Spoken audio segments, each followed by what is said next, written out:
Well, what is going on, everyone? Welcome back to TTP Sports, and welcome back to the second half of the Philadelphia Phillies season as they split the doubleheader between the Miami Marlins. They win the first game by a score of 5-2. Matt Moore, surprisingly good. He was pretty decent in that game, had a lot of strikeouts, but then you go into the cesspool. That was game number 2, and they lose 7-0. 7-0. And of course, the Phillies start to shoot their fireworks now, so sorry if you hear that in the background. So, yeah, of course they have to do something when I'm making my video. But I guess you can't get everything you want. But I digress. Matt Moore, like I said in the first game, surprisingly decent. But in the second game, Zach Eflin didn't have it. He was bad. He was just bad. Offense was bad too. They only had 2 hits in the second game, can't muster up a run. And the complete difference from game 1 to game 2. Game 1, they were hitting. They got good pitching, especially out of the bullpen as well. They were making defensive plays, surprisingly. And it was a good game. It was a good game. But game 2, it was the complete opposite. It starts off with an error by Didi Gregorius, and it goes into a Starling Marte home run. It's just, the Phillies, they were above 500 for one point, and then now they're right back at the 500 mark as they're 45-45 on the season, coming out of the All-Star break. I guess you can't, like I said, you can't get everything you want. You just cannot. And I don't know what to expect from the Phillies in the second half. I just don't. I mean, because you're getting closer and closer to the trade deadline. And of course, the Phillies are going to be within the race for the division for the rest of the season because no one really seems to be pulling away. No one seems to be taking that step in the next direction to really control the division because everyone is so jam-packed close to each other. The Phillies, they're only 3.5 games out of first place. The Atlanta Braves, they're only 4 games out of first place. Regardless, they lost Ronald Acuna Jr., but still, they're 4 games out of first place. And the Nationals, they're probably one of the more outliers in this division with that 6 games out. And even, too, the Miami Marlins, they're in 5th place. They're only 9 games out, technically. So, I know that's a long shot, but technically, they're not out of it. So, it's a very tight division. It's not the best division in baseball, without a doubt.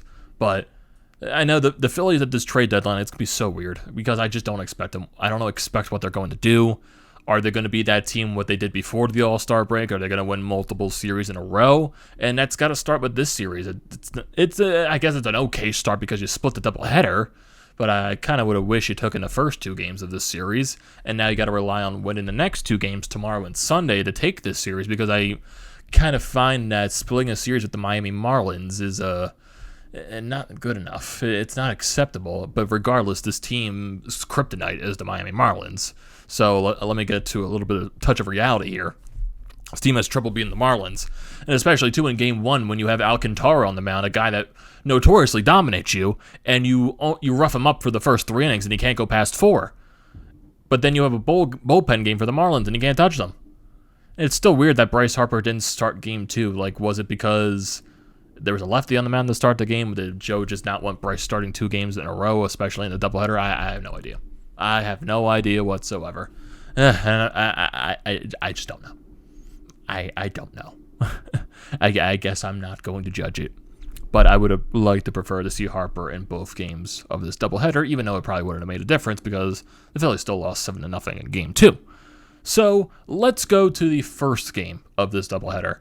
And I was at both of these games, and it was hot, and I hated it. I hate the heat. It made me tired. And like a general person, I would have probably, normally stayed and watched the fireworks, but it was so goddamn hot. Me and my father left early from the second game because of how hot it was.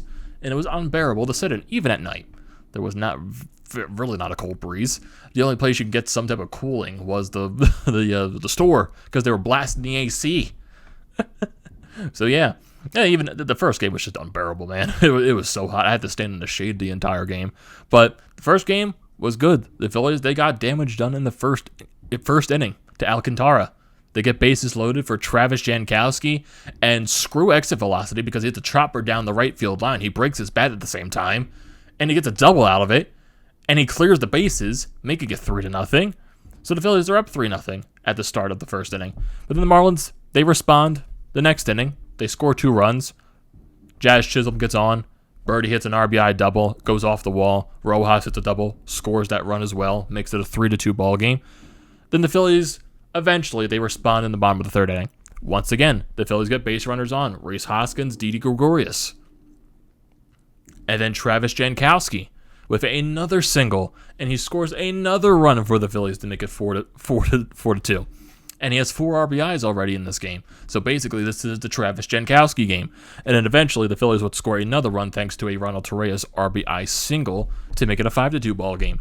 And that would be your ball game there in terms of offense. Also, Ronald Torreyes made a couple of nice defensive plays. Matt Moore was pretty decent in this ball game. If you look at the pitching stats for today's ball game, well, the first game instead, Matt Moore, he goes 4 1/3 innings, allows 6 hits, 2 earned runs allowed, and 9 strikeouts.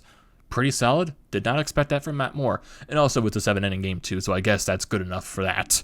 And then you get Archie Bradley. He goes an inning and 2/3. He only allows a hit, and he had a pretty decent outing as well. Ranger Suarez comes in for the 7th inning. I almost said the 9th because I'm so used to saying the 9th. 7-inning baseball games, my God. He goes that full inning, allows a hit, and strikes out 3, dominant as always. And if you look at the box score for the lineup today, Gene Segura, he goes 1 for 3. Brad Miller, he goes 0 for 2. Luke Williams also came into this ballgame. Eventually, he went 0 for 2 as well. Bryce Harper, he goes 1 for 3. Rhys Hoskins, he goes 0 for 2 with a walk and 2 runs scored. Didi Gregorius, he goes 0 for 2 with 2 runs, 0 for 1 with 2 runs scored and 2 walks in this ballgame.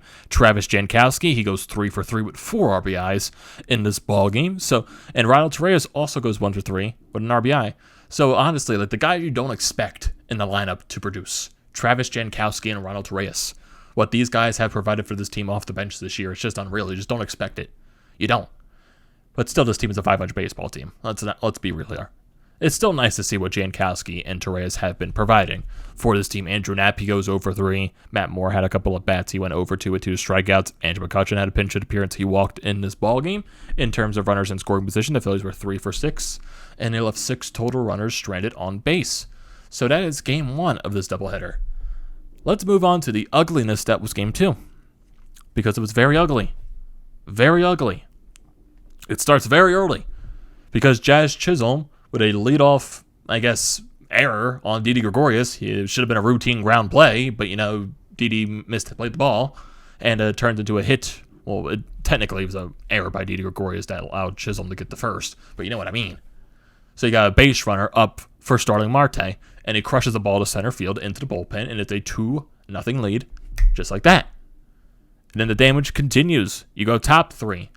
Phillies had a couple of base runners on in that first inning as well. They could not drive the runs home, especially with Travis Jankowski again up at plate. But then Jesus Aguilar, he scores a run in the third inning on an RBI single to make it 3-0. And then you go into the top of the fourth inning. Starling Marte was on fire this game. He gets an RBI double to make it 4-0. And then eventually Zach Eflin gets tossed in this fourth inning. In comes De Los Santos. And so many pitches later to Jesus Aguilar, and he hits it out into the night, and it turns into a 7-0 ball game. It was a 3-run bomb. And those are all your runs in this ball game because the Phillies could not muster any type of offense at all in this game. At the box score, Zach Eflin, not good at all. 3 2/3 innings, 6 hits allowed, 5 earned runs. He allowed 6 runs, but 5 of those were earned because of the error on Didi Gregorius. 2 walks, 5 strikeouts, and the home run allowed. De Los Santos, not that good out of the bullpen. A hit allowed, 1 run, 1 earned, and 2 strikeouts in the home run allowed to Aguilar.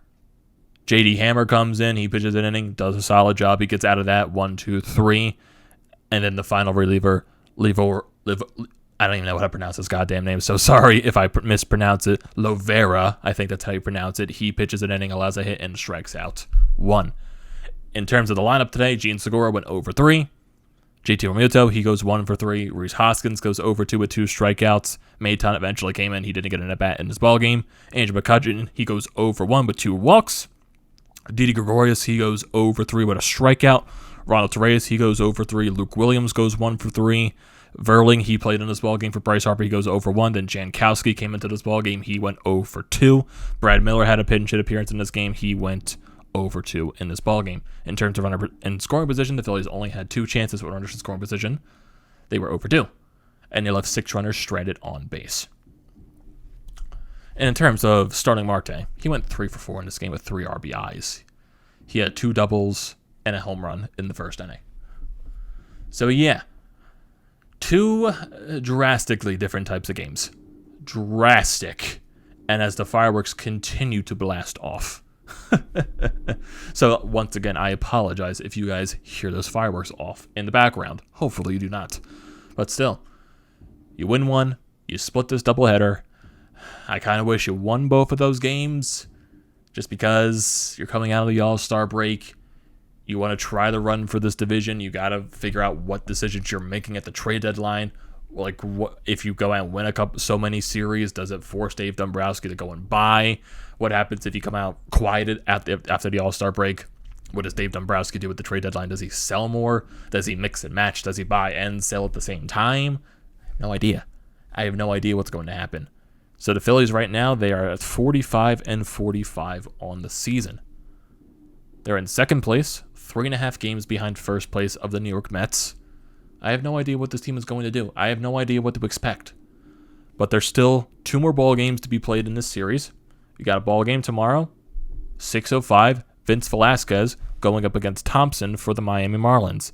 And then you have Zach Thompson for the Miami Marlins. And then you got Zach Wheeler going up against Pablo Lopez on Sunday at 1:05. If you look at the rest of the schedule for this week for the Phillies, this upcoming week, you'll have an off day on Monday.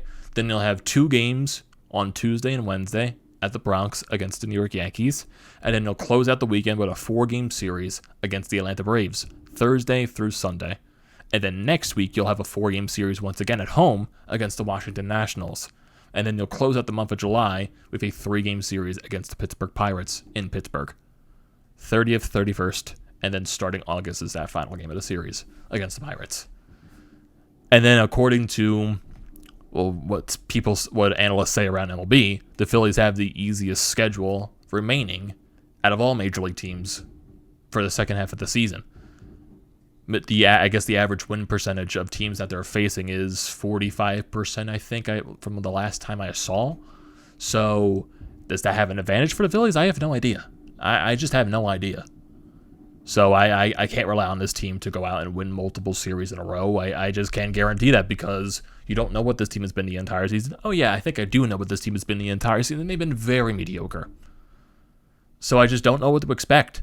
I don't know what this team is going to do. I don't have any hopes of what this team is going to do. I'm going to take it day by day, game by game. Not going to get overhyped. Not going to get sucked into any type of thing. Because right now, this team is still showcasing that they're a little mediocre. They split this series. Well, this 2-game set. And you have to try to win this series the next 2 games. You have to win the next 2 games to win the series. And then you're going to have some tough games. Even though your schedule is quote-unquote easy, it's going to be tough playing the Yankees in the Bronx. It's always going to be tough playing the Braves. It's always going to be tough playing the Nationals. Especially when you have 4-game series against both of those teams. Always going to be tough. So, I don't know what to expect. Try to go and win this series, but it's going to be tough with Vince Velasquez on the mound tomorrow. I can't guarantee that. Then hopefully Zach Wheeler can give you a good game on Sunday after his 3-pitch All-Star appearance.